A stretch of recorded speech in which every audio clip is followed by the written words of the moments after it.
Buka dengan adegan pengintaian yang dilakukan oleh seorang cowok bernama Hiro terhadap ibu-ibu yang sedang berkumpul sambil mengobrol. Salah satu ibu-ibu tadi ternyata adalah istri dari pamannya. Dia terlihat sedang asik mengobrol dengan ibu-ibu lainnya. Hiro kemudian mencoba mendekati tantenya itu. Hiro beranggapan jika tantenya itu merupakan wanita biasa yang tidak memiliki sesuatu yang spesial. Karena mereka sudah kenal sejak Hiro kecil. Sampai pada suatu ketika. 今日この日までは。数日前、突然おじに呼び出された。ひろきくん、なんで君を呼んだか分かってるよね。いえ。 Hiro dipanggil oleh pamannya untuk mengobrol. Pamannya kemudian bercerita, jika akhir-akhir ini istrinya sering pulang terlambat. Malah di tubuhnya ditemukan tanda-tanda jika dia sedang berselingkuh. 無数のキスマークらしいものができてるんだ。それで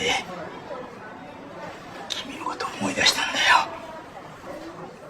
は？君と妻は昔から仲良かったよね。 Hiro yang dari kecil sudah dekat dengan tantenya, kemudian difitnah jika dia sekarang sedang berselingkuh dengan istrinya.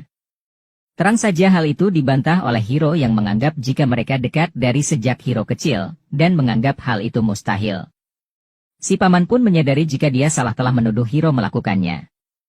Hiro menganggap jika dari dulu pamannya cemburuan, tapi untuk kasus kali ini, dia menganggap ada hal yang mencurigakan dengan tantenya, karena tidak pernah melihat pamannya semarah itu. Kemudian malamnya, diikutilah si tante oleh Hiro ke sebuah klub malam.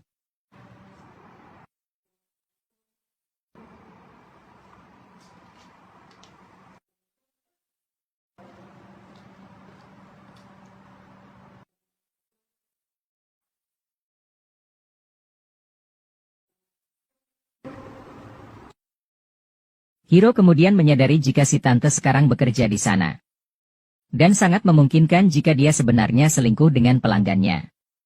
Hiro yang makin penasaran kemudian masuk ke dalam klub malam itu.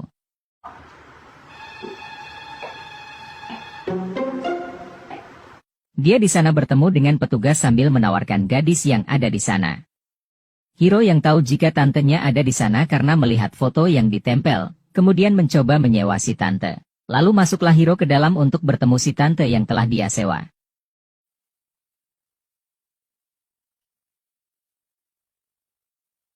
Hiro pun tampak bingung dengan tempat tersebut. Dia kemudian diingatkan oleh petugas di sana untuk tidak melakukan hal yang dilarang. Terlihat pelanggan lain di sana sedang melepaskan stres sambil ditemani oleh gadis kelinci lainnya. Tak lama, si tante pun datang menemui Hiro. Dia terlihat kaget dengan kehadiran Hiro di sana. Dan ternyata selama ini si tante bekerja di klub itu sebagai gadis kelinci. Kemudian Hiro pun meminta dibawakan minuman. Hiro yang awalnya hanya untuk mencari informasi tentang tantenya, tiba-tiba menjadi memuncak terhadap tantenya karena melihat penampilan tantenya itu sebagai gadis kelinci. Hiro mulai minum dan mencoba menikmati malam itu. Namun tantenya yang masih terlihat kikuk dengan kehadiran Hiro di sana mencoba mengalihkan pembicaraan. Tapi akhirnya Hiro pun berhasil smackdown si tante di sana. Tiba-tiba mereka pun dikejutkan oleh pengusiran pelanggan lain oleh petugas di sana karena menyalahi aturan. Kemudian mereka pun berbincang. Si tante beralasan jika faktor ekonomilah yang membuatnya harus jadi gadis kelinci. Tak lama, si tante lalu mengusir Hiro agar cepat pulang. Namun Hiro yang sepertinya malah ketagihan dengan tantenya mengancam si tante. Dia bilang akan menceritakan semua ke suaminya. Dan berawal dari sanalah kemudian mereka jadi sering melakukan smackdown. Selang beberapa hari, Hiro memutuskan untuk bekerja di klub tempat si tante bekerja sebagai gadis kelinci. Dia beralasan jika dengan bekerja di sana, dia bisa mengawasi semua kegiatan si tante dalam melayani pelanggannya. Dia terlihat sangat protektif dengan tantenya itu yang jadi primadona di sana. Dan film pun ditutup dengan adegan di mana sang paman masih terlihat marah dan berjanji akan memergoki istrinya tersebut esok hari.